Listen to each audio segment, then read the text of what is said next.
ద్వితీయ ఉపదేశ కాండము గ్రంథము 8వ అధ్యాయము ధ్యానం. 8వ అధ్యాయములోని వచనముల సంఖ్య 20 వచనాలలో వ్రాయబడిన ప్రధాన భాగాలు 4. మొదటి వచనంలో దేవుని యొక్క ధర్మశాస్త్రాన్ని పాటించాల్సిన అవసరత, దానిని గుర్చిన హెచ్చరిక. 2వ వచనం మొదలు 6వ వచనము వరకు ఇశ్రాయేలును దేవుడు ఎందుకు పరీక్షిస్తాడో, ఎలా పరీక్షిస్తాడో వివరణ. 7వ వచనం మొదలు 9వ వచనము వరకు కనాను దేశాన్ని గుర్చిన వివరణ. 10వ వచనం నుండి 20వ వచనం వరకు ఆర్థికంగా అభివృద్ధి చెందిన తర్వాత పడిపోయే ప్రమాదం ఉన్నది అని హెచ్చరిక చేస్తున్నటువంటి మాటలు. ఇవి ఈ యొక్క 8వ అధ్యాయంలో మనకు కనిపించేటువంటి ప్రధాన భాగాలు. ఇక మొదటి వచనం చదువుకుందాం. మీరు బ్రతికి అభివృద్ధి నొంది యెహోవా మీ పితరులతో ప్రమాణము చేసిన దేశమునకు పోయి దాని స్వాధీనపరుచుకొనున్నట్లు నేడు నేను నీకు ఆజ్ఞాపించిన ఆజ్ఞలన్నింటిని అనుసరించి నడుచుకొనవలెను. ఈ వచనం చాలా వివరణతో కూడిన వచనం. మీరు బ్రతికి, మీరు అభివృద్ధి పొంది, 2 పదాలు. బ్రతుకుట వేరు, అభివృద్ధి పొందుట వేరు. బ్రతకటం ఎవరైనా బ్రతుకుతారు. సకల కోటి జీవరాశులు ఉన్నాయి, అవి బ్రతుకుతున్నాయి అంతే. పర్పస్ ఏముంది? ఒక కుక్క బతుకుతుంది, ఏమిటి దానికి ఉన్న పర్పస్? జంతువులకు పర్పస్ లేదు. ఫలానా కుక్క పట్ల ప్రణాళిక ఉందనేది లేదు. అయితే మీరు బ్రతకాలి. No sense in just living. ఊరికే బ్రతకటంలో అర్థం లేదు. అభివృద్ధి చెందాలి. మీకు ఆదికాండం 1వ అధ్యాయం 27వ వచనం 28వ వచనం చూస్తే, దేవుడైన యెహోవా నరులను చేద్దామని అనుకున్నప్పుడు వారిని గుర్చిన వివరణ ఏమన్నారు? మీరు అభివృద్ధి చెందాలి అన్నాడు. మీరు విస్తరించాలన్నాడు. మీరు భూమిని నిండించాలి అన్నాడు. మీరు భూమిని ఏలాలి అన్నాడు. అది అభివృద్ధి. మానవుడు ఏ విధంగా చేయబడ్డాడో ఆ విధంగానే ఉండిపోవటం ఆనందం కాదు, దీవెన కాదు. ఒక పసిబిడ్డ పుట్టినవాడు పుట్టినట్టే ఉండిపోతే ఏ తల్లిదండ్రులు సంతోషిస్తారు? ఆ బిడ్డ ఎదగాలి, మాటలు చెప్పాలి, నడవాలి, పరిగెత్తాలి, చదువుకోవాలి, ప్రయోజకుడవ్వాలి, వివాహం చేసుకోవాలి, పిల్లలను కనాలి, ఆర్థికంగా పరిపుష్టికి వెళ్ళాలి. ఎన్ని దశలలో ఎదగాలి. సామాజికంగా ఎదగాలి, మానసికంగా ఎదగాలి, శారీరకంగా ఎదగాలి, ఆత్మీయంగా ఎదగాలి. అలా ఎదగకపోతే ఆ వ్యక్తి వల్ల ప్రయోజనం లేదు. కనుక ప్రభువు మనలను కేవలం బ్రతకమంటలేదు, మీరు అభివృద్ధి చెందాలి అంటారు. Yes, it is the heart of a parent. ఒక తల్లి యొక్క మనసు, ఒక తండ్రి యొక్క మనసు కంటే ఎక్కువ దేవుని మనసు ఉంది. తల్లిదండ్రులు కేవలం మనసు మాత్రమే కలిగి ఉంటారు. సకల శక్తి వారికి ఉండదు, సకల వనరులు వారికి ఉండవు. కానీ దేవునికి అట్లా కాదు. సకల జ్ఞానం, సకల శక్తి, సకల వనరులు అన్నీ ఆయనవే. ఆయన మనలను కేవలం పుట్టించి వదిలేయలేదు. మన అభివృద్ధి కొరకైన సమస్తమైన విషయాలు ఆయనే జాగ్రత్త తీసుకున్నాడు. ఇది ఎంతో అద్భుతమైన, ఆశ్చర్యకరమైన సంగతి బైబిల్లో. సహోదరుడా, సహోదరి, దేవుడు ధర్మశాస్త్రాన్ని ఎందుకు ఇచ్చాడట? వారికి ఆజ్ఞలను ఎందుకు ఇచ్చాడట? కేవలం బ్రతకటానికి కాదు, అభివృద్ధి చెందడం. ఒక వ్యక్తి సంపూర్ణ మానవుడిగా రాణించటానికి ఆజ్ఞలు దోహదపడతాయి. ఆజ్ఞలు బ్రేక్స్ లాంటివి, ఆజ్ఞలు స్పీడ్ బ్రేకర్స్ లాంటివి, ఆజ్ఞలు ఎక్సలేటర్ లాంటివి. అర్థమవుతుందా? కొన్ని సందర్భాల్లో ఆ ఆజ్ఞలు పాపం చేయకుండా మనం ఆపడానికి కారణమైతే, నీతి చేయటానికి యాక్సలరేట్స్, వేగవంతంగా పరిగెత్తేటట్టుగా చేస్తాయి మనల్ని. మన పాదాలు పాపం వైపు పరిగెత్తడానికి బ్రేక్ అయితే, నీతి మార్గంలో మనం నడుచుటకు పరిగెత్తుటకు యాక్సలరేటర్ ఆజ్ఞ. అర్థమవుతుందా? జీవితకాలం వల్ల ఆజ్ఞలను పాటించుట మంచి జీవనము జీవించుటకు కారణమవుతుంది, సమృద్ధికరమైన జీవనానికి కారణం. శ్రమలు తాత్కాలికం, కానీ శ్రమల నుండి నేర్చుకునే పాఠాలు శాశ్వతం. అందుకే దేవుడు శ్రమలనే పాఠాలు నేర్పిస్తాడు, శోధనలలోనికి తీసుకెళ్తాడు. కారణం ఏంటంటే ఆయన ఆజ్ఞల యొక్క ప్రాముఖ్యత మనం తెలుసుకోవాలి, ఆయన ఆజ్ఞల యొక్క ప్రాధాన్యత మనం తెలుసుకోవాలి, ఆయన ఆజ్ఞలలో ఉన్నటువంటి దీవెన మనం పొందాలని దేవుడు ధర్మశాస్త్రాన్ని మనకు ఇచ్చాడు. ఇశ్రాయేలు వారికి ధర్మశాస్త్రం అందుకే ఇవ్వబడింది. యెహోవా మీ పితరులతో ప్రమాణం చేసిన దేశానికి పోయి దాన్ని స్వాధీనపరుచుకున్నప్పుడు, దేశానికి పోవటంలో విచిత్రం లేదండి, దేశాన్ని స్వాధీనపరుచుకోవటంలో ఉంది ఆశీర్వాదం. బ్రతకటంలో ఆశీర్వాదం ఏముంది? అభివృద్ధి చెందటంలో ఉంది. దేశంలో ప్రవేశించటంలో ఏముంది? దేశాన్ని స్వాధీనపరచుకోవటంలో ఉంది.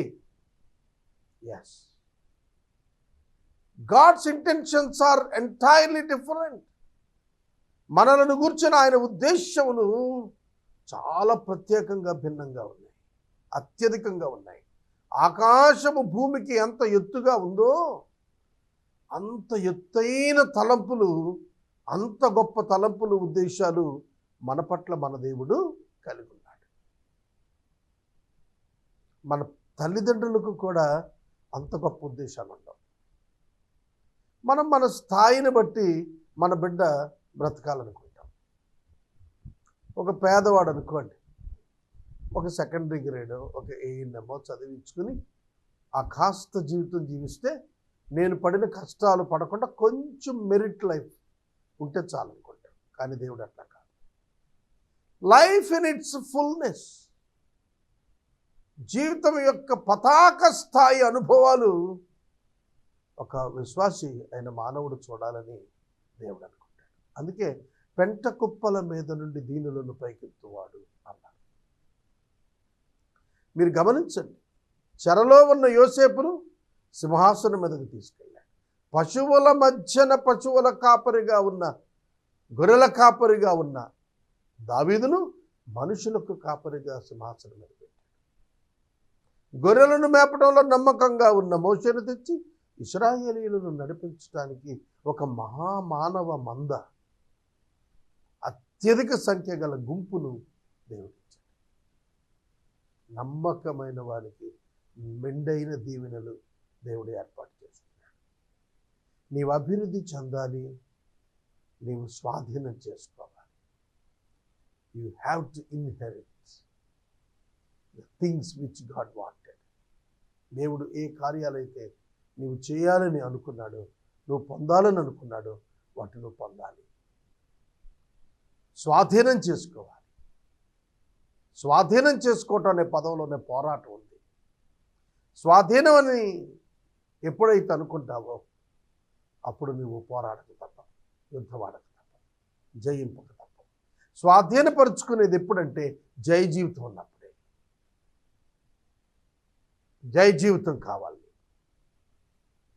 అదే అభివృద్ధి. Victory over all the things,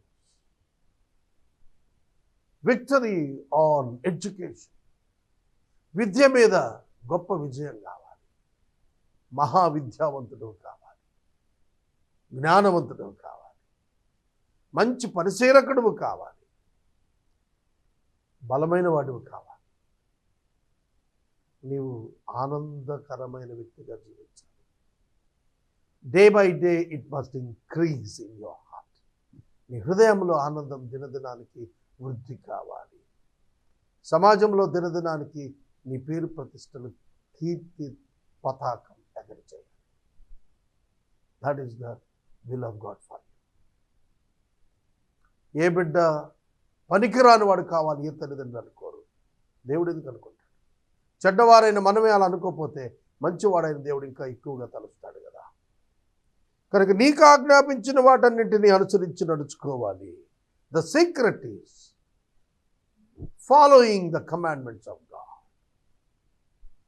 ఒక సక్సెస్ రావాలి అనంటే follow the principles of war. యుద్ధంలోని మెళకువలు నియమాలు పాటించాలి. కమాండర్ యొక్క కమాండ్స్ ప్రాపర్గా రిసీవ్ చేసుకోవాలి. కమ్యూనికేషన్లో ఒక మాట చెప్తాం, 80% of your thoughts are negative which you receive everyday. ప్రతి దినము నీవు నీ మస్తిష్కంలో పొందేటువంటి ఆలోచనలలో 80% వ్యతిరేకంగానే ఆలోచించేది, నెగిటివ్గానే తలంచేది. 95% of your thoughts repeated thoughts వస్తాయి. Only 5% fresh and new. కనుక check your thoughts, find out your thoughts from the scriptures. వాక్యములో నుండి నీ ఆలోచనలను వచ్చేటట్టుగా నీవు చేసుకోవాలి. దానికి ఆజ్ఞలు ఆజ్ఞలే దేవుని ఆలోచన. మన బెస్ట్ కొరకైన ఆలోచనలు ఏంటో తెలుసా? దేవుని ఆజ్ఞలే. మనం ఎట్లా ఫాలో అయితే మనం టాప్ ఎండ్స్లో ఉంటామో దేవునికి తెలుసు. అందుకే అవి రిటర్న్గా ఇచ్చేశాడు. అవి రిటర్న్గా. The more you follow your word of God, you will reach the heights. ఉన్నతానికి చేరతావు. కనుక నీవు దేవుని వాక్యాన్ని అత్యధికంగా విని నేర్చుకుని పాటించాలి. ఒక క్రైస్తవుడు దేవుని యొక్క వాక్యంలో నూతన నిబంధనలో క్రీస్తు యొక్క సారూప్యానికి ఇవ్వబడిన ప్రతి ఆజ్ఞను పాటించాలి. ఎందుకంటే అది మనల్ని స్వాధీనపరుచుకునేట్టు చేస్తుంది, అభివృద్ధి చెందేట్టు చేస్తుంది. 2వ వచనము చాలా గంభీరమైన వచనం, చాలా చాలా ఆలోచించాల్సిన విషయం. మరియు నీవు ఆయన ఆజ్ఞలను గైకొందువో లేవో నిన్ను శోధించి నీ హృదయంలో ఉన్నది తెలుసుకోవటానికి నిన్ను అణుచు నిమిత్తమును అరణ్యములో ఈ 40 సంవత్సరములు నీ దేవుడైన యెహోవా నిన్ను నడిపించిన మార్గం అంతటిని జ్ఞాపకము చేసుకొనుము. అంటే don't forget it. Remember your walk in wilderness every time. నీవు అరణ్యములో నడిచిన ఆ అనుభవాలను నీవు ఎప్పటికీ మరిచిపోక జ్ఞాపకం చేసుకో. ఎందుకంటే అవన్నీ దేవుడు నీకు ఇచ్చాడు. ఎందుకంటే నీవు వాక్యమునకు లోబడతావో లేదో అని పరీక్ష చేయటానికి. నీవు ఆయన ఆజ్ఞలను గైకొంటావో లేదో అనే పరీక్ష. శోధించి అన్నప్పుడు గాడ్ టెస్ట్స్ నాట్ టెంప్ట్స్. దేవుడు శోధించి అనే పదం పరీక్షించి అని అర్థం. దేవుడు ఎన్నడూ ఏ నరుని శోధించడు. ఏ నరుడు తాను శోధించబడుతున్నప్పుడు దేవుని చేత శోధించబడుతున్నానని చెప్పకూడదు. God never tempts, only tests. దేవుడు ఎన్నడూ శోధించేవాడు కాదు. శోధన పాపము చేయుటకు మరులు కలుపుతుంది, పరీక్ష విజయం వైపు నడిపిస్తుంది.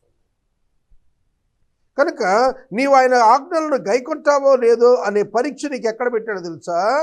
నీ హృదయంలో దేవునికి లోబడతావో లేదని తెలుసుకోవడానికి అరణ్యంలో పెట్టాడు. ఎందుకంటే అరణ్యములో ఆకలి, అరణ్యములో దప్పిక, అరణ్యములో బాధ, అరణ్యములో ఎండ, అరణ్యములో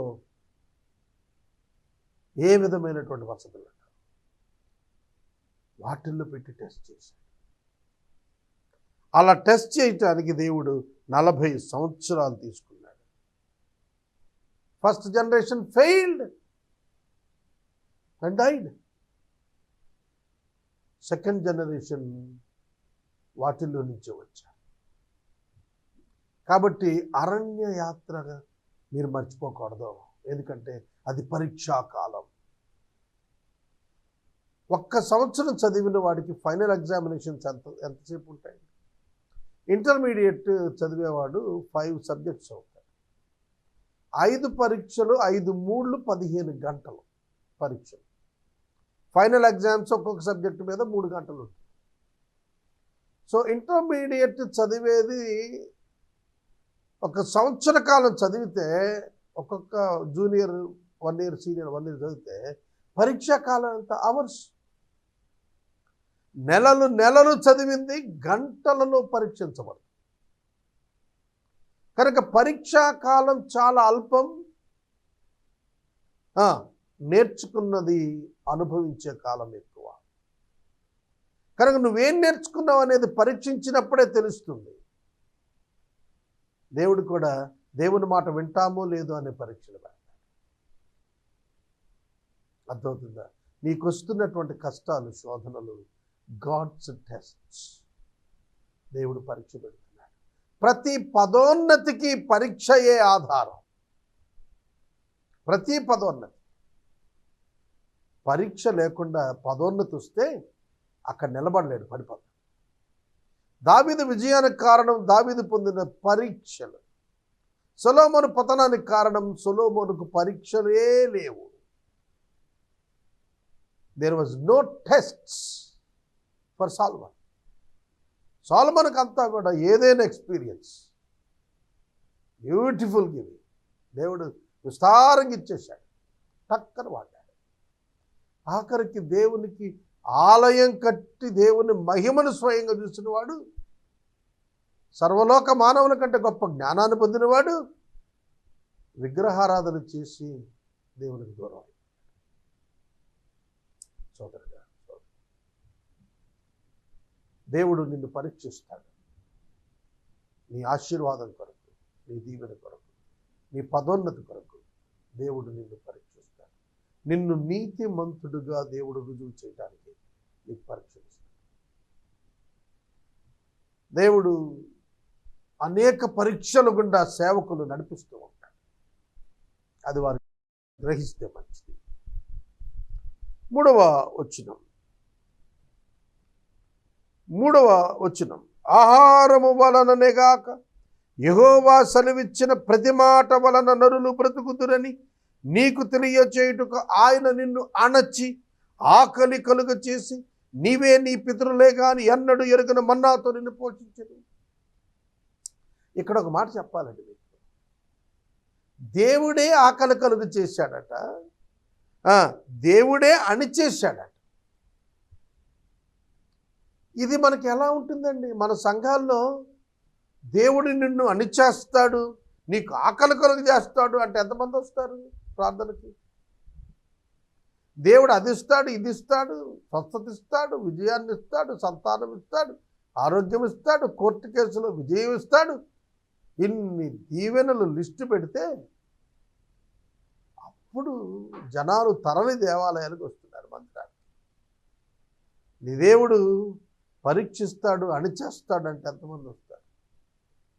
చాలా తక్కువ. అదే నిజమైన విశ్వాసం అంటే.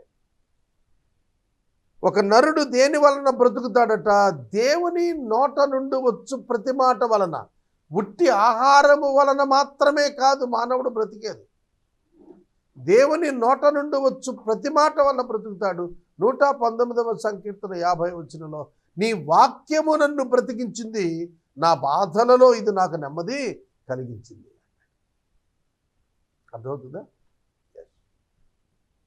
బాధల్లో నెమ్మది వాక్యం వస్తుంది, బాధలలో బ్రతుకు వాక్యం వస్తుంది. మనం సమృద్ధి చేత బ్రతకం, దేవుని మాట చేత బ్రతకం. ఇది ఎన్నడూ మీరు మరవకూడదు. దేవుడు అణిచి ఆకలి కలుగు చేశాడు. దేవుడే శోధనలోనికి తీసుకెళ్ళాడు, దేవుడే పరీక్షలోనికి తీసుకెళ్ళాడు. మిమ్మల్ని, నన్ను, ఇశ్రాయేలుని తీసుకెళ్ళటం గొప్ప కాదండి. లూకా సువార్త 4వ అధ్యాయంలో తన కుమారుడైన యేసుక్రీస్తు ప్రభువారు 40 దినముల ఉపవాసమనంతరము పరిశుద్ధాత్మ దేవుని చేత అరణ్యములోనికి కొనుపోబడి సాతానుని చేత శోధించబడ్డారు. సాతాను చేత, అపవాది చేత శోధించబడటానికి యేసును కొనిపోయిన వాడు పరిశుద్ధాత్మ దేవుడు. This is the right teaching అండి. ఇది సరి అయిన బోధ. నీ దేవుడు నిన్ను అపవాది చేత శోధించబడుటకు తానే కొనిపోతాడు. యోబు ఎగ్జాంపుల్ మనం మర్చిపోకూడదు. యేసుక్రీస్తు ప్రభు ఎగ్జాంపుల్ మనం మర్చిపోకూడదు. యోసేపు యొక్క ఎగ్జాంపుల్ మనం మర్చిపోకూడదు. యోసేపును చూడండి, ఎట్లా శ్రమంలోకి తీసుకెళ్ళిపోయాడు. చెరసాల వైపుకు లాక్కొని వెళ్ళింది అతని యొక్క పరిస్థితి. కానీ సింహాసనం వైపు దేవుడు తీసుకెళ్ళాడు. సింహాసనం అధిష్ఠానించటానికి దేవుడు ఏర్పరిచినటువంటి రోడ్ మ్యాప్ హింస నొందటం, తోయబడటం, కొట్టబడటం, హీనపరచబడటం, నిందలు మోపబడటం, చెరవేయబడటం, ఈ హ్యూమిలియేటెడ్ కండిషన్స్లోనికి తీసుకెళ్ళి గ్లోరిఫికేషన్తో తీసుకెళ్ళాడు. దేవుడు మహిమలోనికి యేసుక్రీస్తును తీసుకోవటానికి ముందుగా సిలువ మీదకు తీసుకెళ్ళాడు. Without cross there is no crown. Without struggle there is no success, no growth. Yes, మీకు చిన్న ఎగ్జాంపుల్. మీరు చిన్నపిల్లలను చూడండి, పసిబిడ్డలు మంచం మీద వేయబడి తల్లి పాలు తాగే పిల్లలు చేతులు కాళ్ళు కొడుతూ ఉంటారు. That is the exercise to growth. వాడు ఎదగటానికి ఆ కాళ్ళు చేతులు ఆడిస్తారే బలంగా, అదే కారణం అవుతుంది. వారు బందుతారు కదా, నేల మీద ప్రాకుతారు కదా, అది వాళ్ళ గ్రోత్కి ఉపయోగం. సోదరుడా, దేవుడు నీవు లోబడతావో లేదో అనే పరీక్ష. యేసుక్రీస్తు ప్రభు కూడా 3 పరీక్షలు ఎదుర్కొని ఆయన వాక్యము చేత వాటిని జయించారు. ఆయన శోధనలు లూకా సువార్త 4వ అధ్యాయం మీరు చూసుకోండి. ఇందులో వాక్యంలో నేను చెప్పాను ఆ శోధనలు. యేసుక్రీస్తు ప్రభువుని ఆహారం కొరకు శోధించాడు. యేసుక్రీస్తు ప్రభు దేవుని కుమారుడు రుజువు చేసుకోమని శోధించాడు. దూకితే దేవదూతలు పట్టుకుంటారు. అపవాది వాక్యాన్ని ఉపయోగించి మరి శోధిస్తాడు. విశ్వాసులు పడిపోయేది వాక్యము చేత శోధించబడినప్పుడు సులువుగా పడిపోతారు. యాకోబు ఇస్సాకును వంటకాలతో కలుసుకున్నప్పుడు ఇస్సాకు అడుగుతాడు, నాయన ఇంత త్వరగా నీకు ఎట్లా దొరికింది ఈ వేట అని అడిగితే, నీ దేవుడని యెహోవా దానిని నా ఎదుటికి రప్పించాడు అని చెబుతాడు. అంటే he involved God in it. కానీ సాతానుడు కూడా వాక్యాన్ని చూపిస్తాడు. నిన్ను శోధించటానికి. మర్చిపోదు. చాలామంది పాస్టర్స్ డైవర్ట్ అయిపోయేది వాక్యాన్ని చూసి సరైన అర్థాన్ని గ్రహించలేకే. రాంగ్ డాక్ట్రిన్స్లోకి వెళ్ళిపోయేది వాక్యాన్ని సరిగా గ్రహించలేకే. వాక్యము యొక్క విపరీత అర్థాలు తీసుకొని పడిపోయేది వాక్యాన్ని గ్రహించలేకే. కాబట్టి ఒక అవిశ్వాసి కంటే పతనమైపోయి, వాక్యం ఎరుగక పతనమైపోయిన విశ్వాసి చాలా దారుణంగా ఉంటాడు, చాలా భయంకరంగా ఉంటాడు, మహాపాపిగా ఉంటాడు. కాబట్టి వాక్యాన్ని గ్రహిద్దాం. దేవుడట అణిచి ఆకలి కలుగు చేసి ఆ తర్వాత మన్నానిచ్చి పోషించాడు. ఒక్క మాట గుర్తుపెట్టుకోండి, ఇశ్రాయేలీలు మన్నాను పొంది దేవుడిపై సణిగారు. God's provision is always best. దేవుడు మనకిచ్చేటువంటి వనరులు ఎల్లప్పుడూ కూడా టాప్ అండ్ బెస్ట్, మంచివై ఉంటాయి. కానీ మనం వేరే వారు పొందిన వేరే వాటితో కంపేర్ చేసుకొని కాదనుకుంటాం. Don't compare the source of God with something. దేవుడు నీకు ఇచ్చిన దానితో దేనిని పోలిక చేసి దేవుడిని నిందించవద్దని ప్రభు పేట మనవి చేస్తున్నాడు. దేవుడు నిన్ను నీ పితరులు కూడా ఎప్పుడు ఎరగని మన్నాతో పోషించాడు. మీకు ఒక విషయం తెలుసా? పరలోకంలో దేవదూతల ఆహారం అని చెప్పబడిన మన్నా హ్యూమన్ జనరేషన్స్లో విల్డర్నెస్లో ఉన్న వారికి మాత్రమే దొరికింది. అరణ్యములో ఉన్న వారికి మాత్రమే దొరికింది. ఒక తరము వారు దాన్ని తిన్నారు, అవిశ్వాసం చేత పరలోకము నుండి వచ్చిన మన్నా తిని కూడా చనిపోయారు. రెండవ తరం ఇశ్రాయేలీయులు అందులోనే ఉన్నారు, వారు కూడా తిన్నారు. వారు కనాను ప్రవేశించి మొదటి పంట వేసిన దినం వరకు కనానులో వచ్చిన తర్వాత కూడా మన్నా కురిచింది వాళ్ళకి. ఫస్ట్ క్రాప్ వాళ్ళు ఆహారం పొందినప్పుడు దేవుడు మన్నాను నిలుపుదల చేశాడు. ఆ జనరేషన్ ఎంత ఆశీర్వాదకరమైందో ఒకసారి చూడండి. ఒక్కొక్క జనరేషన్ చాలా బ్లెస్డ్ జనరేషన్ ఉంటుంది. ఒక పక్క శ్రమలు పడిన జనరేషన్గా కనబడుతుంది, ప్రొవిజన్ పొందిన జనరేషన్గా కూడా కనబడుతుంది. దేవుడు శ్రమను మాత్రమే ఇచ్చి ఊరుకోలా, ప్రొవిజన్ కూడా ఇచ్చాడు, దానికి తగిన వనరులను కూడా ఇచ్చాడు. మన దేవుడు చేయి విడిచే దేవుడు కాదు, పరిష్కారం చూపే దేవుడు. 40 years ఆయన మన్నాతో పోషించాడు. అంతేకాదు కొన్ని అద్భుతాలు వారికి జరిగించాడు. అవేమిటంటే 40 సంవత్సరాలు నీవు వేసుకున్న బట్టలు పాతగిలలేదు. 40 సంవత్సరాలు వాళ్ళు ధరించిన వస్త్రాలు పాతవి కాలేదు. క్రొత్త బట్టలు ఎట్లుంటాయో అట్లాగే ఉన్నాయి. మనకైతే ఒక సంవత్సరం వాడితే బట్టలు పాడైపోతాయి, చిరిగిపోతుంటాయి. కానీ వాళ్ళు వాడినటువంటి వస్త్రం పాతగిలలేదు. Is it not a great miracle? 40 years ఒక షర్ట్, ఒక ప్యాంట్ ఉండటం అంటే, ఒక అంగీ ఉండటం అంటే అది ఎటువంటి అద్భుతం అంటారు, ఎటువంటి అద్భుతం అంటారు. అంతేకాదు నీ కాలు వాయలేదు. విల్డర్నెస్లో నడక, ఎగుడు దిగుడులో నడక, ముళ్ళబాటలో నడక, చెట్ల మధ్య నడక, సరైన త్రోవలేని చోట నడక, కాలు వాయలేదు. దేవుడు పరీక్షతో పాటు ప్రొవిజన్ కూడా ఇస్తాడు. ఒక శ్రమ ఇచ్చినప్పుడు దాని నుంచి తప్పించుకునే ఒక గొప్ప మార్గాన్ని కూడా ఇస్తాడు. దేవుడు అంత గొప్పవాడు. నీ కాలు వాయలేదు. ఒకడు తన కుమారుని ఎట్లు శిక్షించును అట్లే నీ దేవుడైన యెహోవా నిన్ను శిక్షించువాడని నీవు తెలుసుకుని ఆయన మార్గాల్లో నడుచుకున్నట్లు, ఆయనకు భయపడినట్లు నీ దేవుడైన యెహోవా ఆజ్ఞలను గైకొనాలి. ఒక తండ్రి ఒక కుమారుణ్ణి శిక్షణ చేసినట్లుగా, శిక్షించున్నట్లు అంటే ఏ తండ్రి తన కుమారుడు నశించిపోవాలని శిక్షించడు, పైకి రావాలని, దీవించబడాలని, ఆశీర్వదించబడాలని, ప్రయోజకుడు కావాలని ప్రతి తండ్రి తన కుమారుని శిక్షణలో తీసుకెళ్తాడు.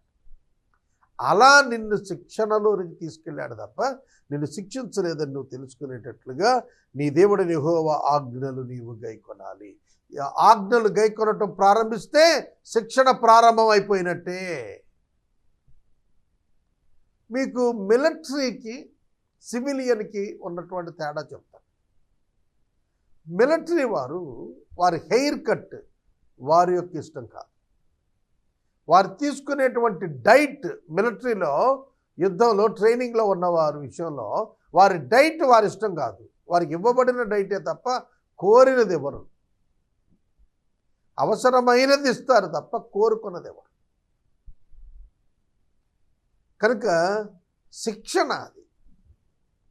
మిలిటరీలో జాయిన్ అయినప్పుడు ఒక సివిలియన్ ఎట్లా ఉంటాడు, మిలిటరీ ట్రైనింగ్ పూర్తి చేసి బయటకు వచ్చినప్పుడు ఒక సివిలియన్ ఎట్లా ఉంటాడు, ఫిజిక్ నుంచి యాటిట్యూడ్ నుంచి ఫిట్నెస్ నుంచి అన్నీ కూడా డిఫరెంట్గా ఉంటాయి, అన్ని డిసిప్లిన్గా ఉంటాయి. You can easily identify A military person. It's very easy to identify. అతను గుర్తుపట్టడం చాలా సులువు. సుశిక్షితుడైన సైనికుడు ఏ విధంగా సామాన్య పౌరులకు భిన్నంగా కనిపిస్తాడో అలా కనిపించిపోతాడు క్రైస్తవుడు. అలాంటి జీవితం తన జీవితం ద్వారా, ప్రవర్తన ద్వారా కనపరచగలుగుతాడు. ఒక వ్యక్తిని అంచనా వేసేది అతని యొక్క ప్రవర్తన ద్వారానే, అతని బిహేవియర్ ద్వారా. ఆర్గనైజేషనల్ బిహేవియర్ అని MBAలో ఒక టాపిక్ ఉంది. ఒక ఆర్గనైజేషన్ బిహేవ్ చేసేటువంటి విధానాన్ని బట్టే ఆ ఆర్గనైజేషన్ యొక్క సక్సెస్ ఉంటుంది. ఈ సందర్భంగా నేను ఒక మాట చెప్తాను. నేను చెవర్లెట్ కారు వాడాను. ఆ చెవర్లెట్ కారు యొక్క ఇంజన్ ఏ ట్రబుల్ లేకుండా పనిచేస్తుంది. 75,000 నేను తిరిగాను. అప్పుడు నేను సర్వీసింగ్కి వెళ్ళినప్పుడు ఆ మెకానిక్స్ ఏం చెప్పారంటే, Chevrolet company recalled the engine. Chevrolet company particular మోడల్లో 75,000 కిలోమీటర్స్ తిరిగిన తర్వాత మినిమం ఈ ప్రాబ్లమ్స్ ఏవైతే కనబడ్డాయో ఆ ఇంజన్ రీకాల్ చేయమన్నారు. ఆ ఇంజన్స్ రీకాల్ చేయమన్నారు అంటే వెనక్కి తీసేసుకొని కొత్త ఇంజన్స్ మళ్ళీ ఇచ్చేశారు. అర్థమవుతుందా? ఎందుకు అంటే ఆ కంపెనీ యొక్క ప్రతిష్ట అలా. దేవుడు కూడా చాలా తన బిడ్డలు ప్రతిష్ట కలిగిన వారుగా జీవించాలని కోరతాడు. ప్రతిష్ట కలిగిన వారుగా ఈ లోకంలో మనం జీవించాలని కోరతాడు. ఆయన యొక్క ప్రతిబింబాలుగా జీవించాలని ఆయన కోరతాడు. యునిక్ పీపుల్గా ఉండాలని ఆయన కోరతాడు. అందుకే ఆయన మనలను అనేక పరీక్షలు కూడా నడిపిస్తాడు. గవర్నమెంట్ స్కూల్కిను కార్పొరేట్ స్కూల్కి ఉన్న వ్యత్యాసం ఏమిటో తెలుసా?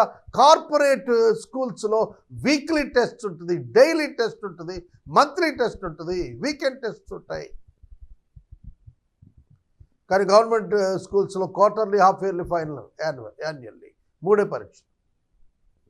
కనుక ఎన్ని పరీక్షలు ఉంటే అంత నిష్ణాతుడు అవుతాడు. కనుక దేవుడు దినదినము పరీక్షలలో నుండే నిన్ను నడిపిస్తూ ఉంటాడు. ఇది నువ్వు గుర్తించాలి. అందుకే ఆజ్ఞలు ఇచ్చాడు. ఆజ్ఞలే పరీక్షల మార్గాలు. ఆజ్ఞలే పరీక్షల మార్గాలు. ఆజ్ఞలు పాటించేవాడికి స్వచిత్తము వినియోగము తగ్గిపోతుంది, కొరవడిపోతుంది.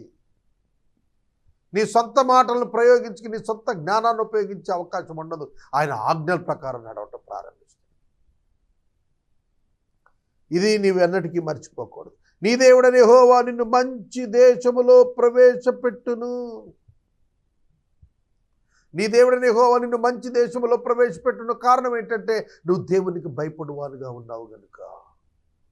దేవునికి భయపడని వాడు మంచి దేశములో ఉండలేడు, అనగా దేశములో ఉన్న మంచిని అనుభవించలేడు. కనాను దేశము యొక్క మంచిని అనుభవించాలి అని అంటే నువ్వు భయపడేవాడుగా ఉండాలి. నువ్వు దేవునికి భయపడేవాడుగా ఉంటే ఆ దేశము యొక్క మంచి ఫలాలన్నీ కూడా నువ్వు అనుభవించగలుగుతావు అనేది తెలుసుకోవాలి. ఎటువంటి దేశం అంట? ఆ దేశము వాగులు కలిగిన దేశం, నీరు కలిగిన దేశం, లోయలు కలిగిన దేశం, కొండలు కలిగిన దేశం. అది నీటి వాగులను, లోయలలో నుండి, కొండలలో నుండి పారు ఊటలను, అగాధ జలములు కలిగినటువంటి దేశం. Plenty of water. సారవంతమైన భూమికి అద్భుతమైన నీరు చేరితే ఏమవుతుంది? విస్తారమైన పంటలు వస్తాయి. God's combinations are such. ఒక సారవంతమైన భూమికి నీటిని యాడ్ చేస్తాడు దేవుడు, విస్తారమైన పంట వచ్చేటట్లు. అటువంటి భూమి అది గోధుమలు, యవలు, ద్రాక్ష చెట్లు, అంజూరపు చెట్లు, దానిమ్మ చెట్లు గల దేశం, నూనెయు తేనెయు గల దేశం. అర్థమవుతుంది ఆ దేశం యొక్క గొప్పతనం. దేవుడు సర్వ సమృద్ధి తన బిడ్డలకు ఇవ్వగలిగిన శక్తి కలిగినటువంటి వాడు. అవి అనుభవించుటకు దేవుని ఆజ్ఞలు పాటించాలి. ఇవాళ క్రైస్తవుడు పేదవానిగా ఉండిపోవటానికి, దరిద్రతలో ఉండిపోవటానికి, బలహీనుడిగా ఉండిపోవటానికి, వైఫల్యంలో ఉండిపోవటానికి, అప్పులలో బ్రతకటానికి కారణము ఆజ్ఞలను పాటించకపోవడం. దేవుని యొక్క వాక్యము యొక్క పరిధిని అర్థం చేసుకోకపోవడం.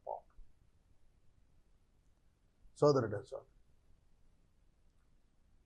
సమస్తమైన ఆశీర్వాదాలు సంపాదించుకునేటువంటి సామర్థ్యాన్ని దేవుడు నీకు కలుగజేస్తాడు. నీలో ఇన్బిల్ట్ క్యాపబిలిటీస్ పెట్టి మరీ పంపిస్తాడు దేవుడు. దాన్ని అర్థం చేసుకుని వాటిని వెలికి తీసి వినియోగించుకున్నవాడు ఆశీర్వదించబడతాడు. ఆ దేశాన్ని గురించి ఇంకా రాస్తూ అంటాడు, కరువు అనుకొనకుండా నీవు ఆహారము తిను దేశము, అందులో ఏ లోపము ఉండదు.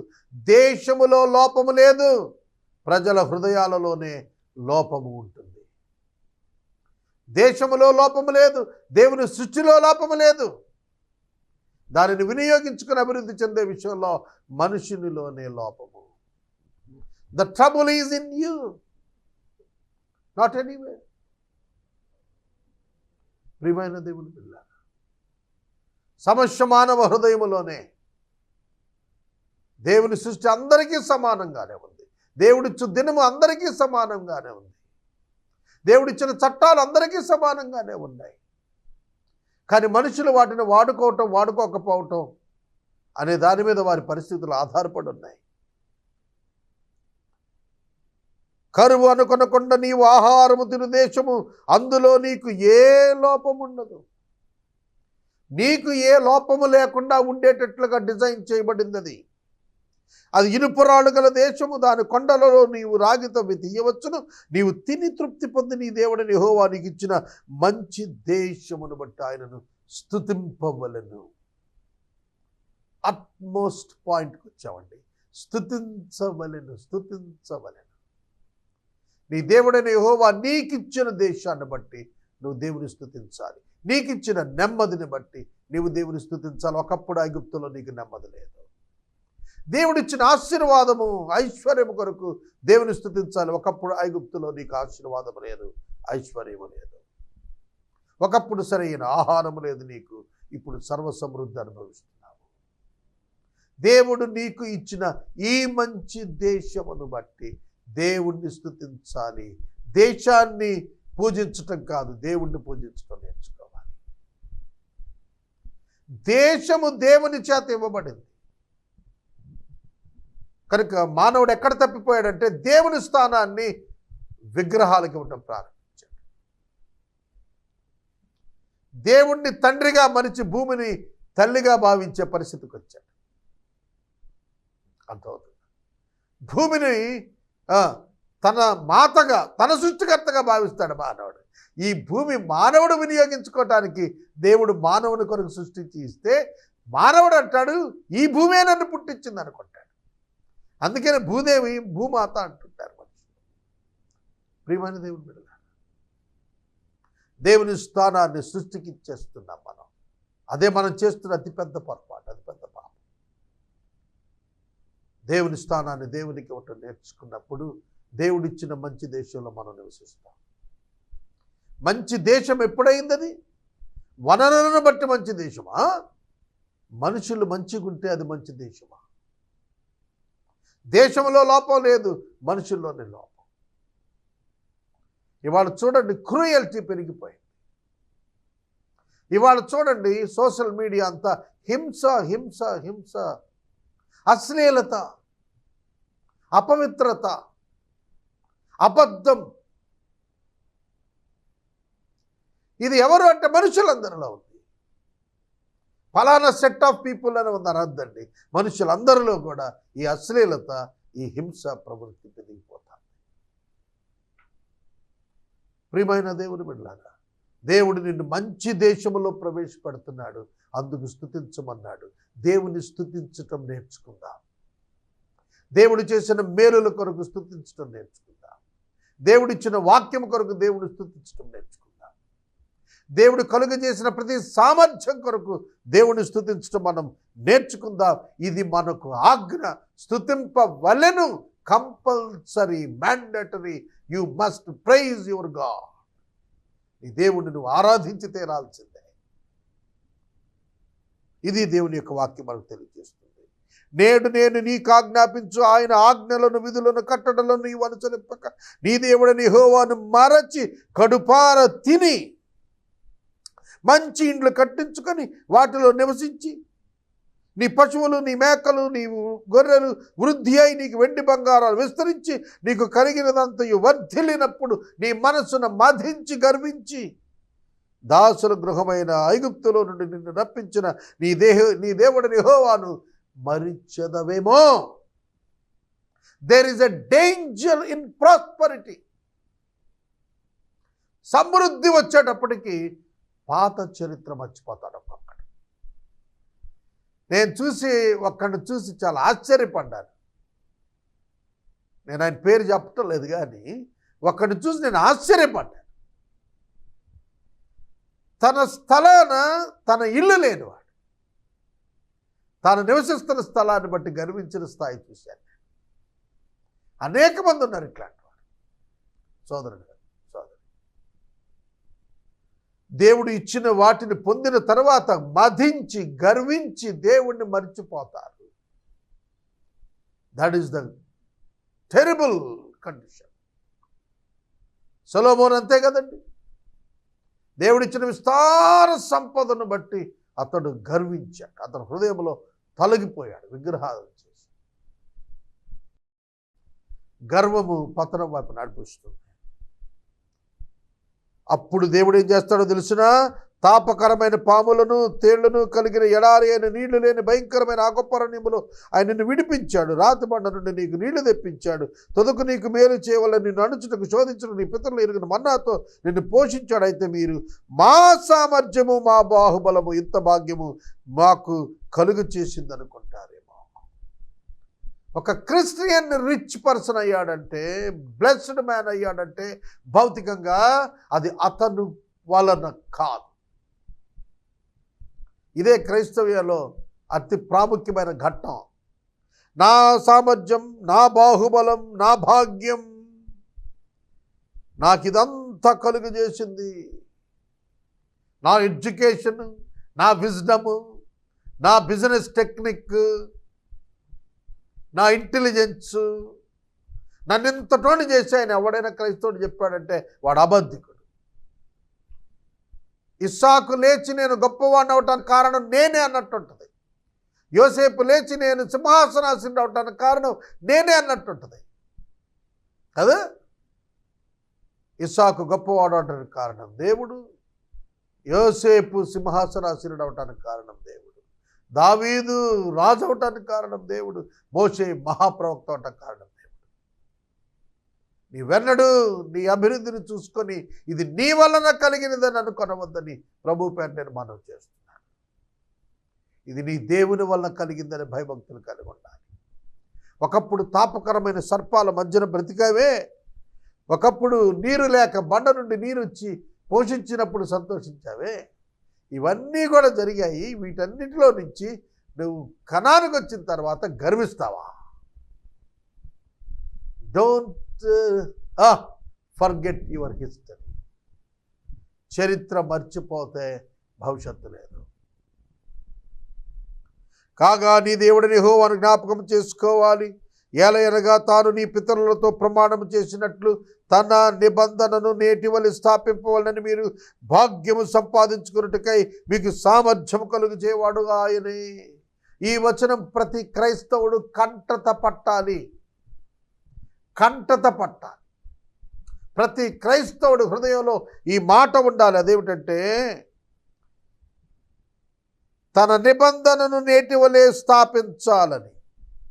దేవుడు మనకు సామర్థ్యం ఎందుకు ఇచ్చాడట? దేవుని నిబంధనను స్థాపించాలని.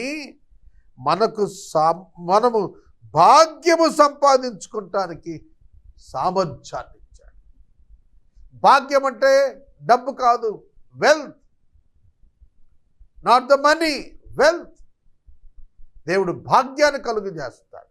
దాని కొరకైన సామర్థ్యాన్ని దేవుడు ఇస్తాడు. ఎందుకంటే తన నిబంధనను నేటివలే స్థాపించాలని. దేవుడు ప్రమాణం చేసిన నిబంధనను దేవుడు స్థాపించాలి అని తన బిడ్డలకు భాగ్యమును, తన బిడ్డలకు సామర్థ్యము ఇస్తాడు. ఇవాళ క్రిస్టియన్ బిలీవర్స్కు దేవుడు విస్తారమైన సంపద ఎందుకు ఇచ్చాడు? Not to enjoy but to share to the others and for the machines and for the needy and for the poor. అందుకు దేవుడు ఇచ్చాడు. ఒక ఇల్లు కట్టినవాడు సంతృప్తి చెందల్లా. 2వ ఇల్లు, 3వ ఇల్లు, 4వ ఇల్లు, 5వ ఇల్లు. ప్రతి ఇల్లు ఓపెనింగ్కి ప్రార్థన పెట్టడమే. దేవుడు నాకు 1 ఇల్లు ఇచ్చాడు, 2 ఇల్లు ఇచ్చాడు, 3 ఇల్లు ఇచ్చాడు, 4 ఇచ్చాడు. నాకు ఒక పొలం, 2 పొలం, 3 పొలం, 1 స్థలం, 2 స్థలం, 3 స్థలం. ప్రియమైన దేవుని బిడ్డలారా, అది దేనికి ఇచ్చాడు అనగా, ఆ భాగ్యం ఎందుకు ఇచ్చాడు అనగా, తన నిబంధనను స్థిరపరచడం కొరకు ఇచ్చిన భాగ్యం ఇది. నిబంధనను స్థిరపరచుటకు భాగ్యము కలుగు చేసుకుంటానికి ఇచ్చిన సామర్థ్యం ఇది. కనుక దేవుడు నాకు డబ్బిచ్చేది నేను ఊరికినే సంబరం చేసుకోవడానికి కాదు. దాని చేత దేవుని నిబంధన, దాని వెనుక ఉన్న దైవ ప్రేమను స్థిరపరచాలి సమాజంలో. దాని కొరకు దేవుడు ఇచ్చాడు. నీవు ఏమాత్రమైనను నీ దేవుడని యెహోవాను మరచి ఇతర దేవతలను అనుసరించి పూజించి నమస్కరించిన యెడల మీరు నిశ్చయంగా నశించిపోదురని నేను మిమ్మల్ని గురించి నేను సాక్ష్యం పలికాను. మీరు మీ యొక్క సంపద పెరిగిన తరువాత మీరు ఏమైనా దేవుణ్ణి మరిచి వేరే దేవతలను పూజించి నమస్కరిస్తే మీరు నిశ్చయంగా నశించిపోతారు. ఇజ్రాయేలు దేశం దానిని పలుమార్లు అనుభవించి, ఏ తరములో ఆ తరము గర్విష్ఠులైనప్పుడు దేవుడు వారిని అణిచివేశాడు. నీ ఎదుట ఉండకుండా యెహోవా నశింపచేయుచున్న జనములు వినకపోయినట్లు మీ దేవుడని యెహోవా పేరు మాట మీరు వినకపోయినట్లా మీరును వారి వలన నశిస్తారు. మీ ఎదుట ఇప్పుడున్న 7 జాతుల ప్రజలు దేవుని మాట వినకపోవటం వల్లే నశిస్తున్నారు. అలాగే మీరు కూడా కనానులోకి వెళ్ళిన తర్వాత దేవుని మాట వినకపోతే మీరు కూడా వీరి వల్లే నశిస్తాడు. ఏ భేదం లేదు. వీరు ఎలా నశించారో మీరు కూడా అలాగే నశిస్తారు. ఏ భేదం లేదు. ఇక్కడ ప్రాముఖ్యము మాట వినుట. ఇక్కడ ప్రాముఖ్యము మాట వినుట. 7 జాతుల ప్రజలకు అవకాశం ఇచ్చాడు దేవుడు. వారు దేవుని మాట వెనక విగ్రహారాధన చేశారు. మీకు దేవుడు అవకాశం ఇచ్చాడు. మీరు దేవుని మాట వెనక విగ్రహారాధన చేస్తే మీరు కూడా వారి వలె నశిస్తారు. నేను దేవుని బిడ్డను అని నువ్వు పాపం చేస్తూ పోతే నాశనమే కదా నీకు దొరికేది. నేను దేవుని తెలుసుకున్నానన్నవాడు మరింత జాగ్రత్త పడి దేవునిలో ఎదగాలి తప్ప మరింత పాపాత్ముడిగా మారకూడదు. కనుక చూడండి, నాశనం వైపు నీ అడుగులు వెళ్తున్నాయా? దేవుని బిడ్డని చెప్పుకుంటున్నావా? సేవకుడిని చెప్పుకుంటున్నావా? క్వైర్ లీడర్ని అని చెప్పుకుంటున్నావా? సంఘ పెద్దనని చెప్పుకుంటున్నావా? బిషప్ని చెప్పుకుంటున్నావా? సేవకుడిని చెప్పుకుంటున్నావా? పతనం వైపు నడుస్తున్నావా? పాపం వైపు నడుస్తున్నావా? దేవుడు నిన్ను ఎంత ఆశీర్వదించడం వాస్తవమో, నీవు దేవుని విడిచినప్పుడు నిన్ను పతనం వైపు నడిపించడం కూడా అంతే వాస్తవం. దేవుడు ఎంత ప్రేమ గలవాడో అంతే న్యాయము కలిగిన వాడని కూడా నీవు మర్చిపోకూడదు. న్యాయము కలిగిన దేవుడు నీ కొరకు సిలువలో మరణించాడు. తన న్యాయమును తన సిలువ ద్వారా నిర్వర్తించిన దేవుడు, నీపై ప్రేమ చూపిన దేవుడు తన న్యాయము చొప్పున నిన్ను జీవించమంటున్నాడు.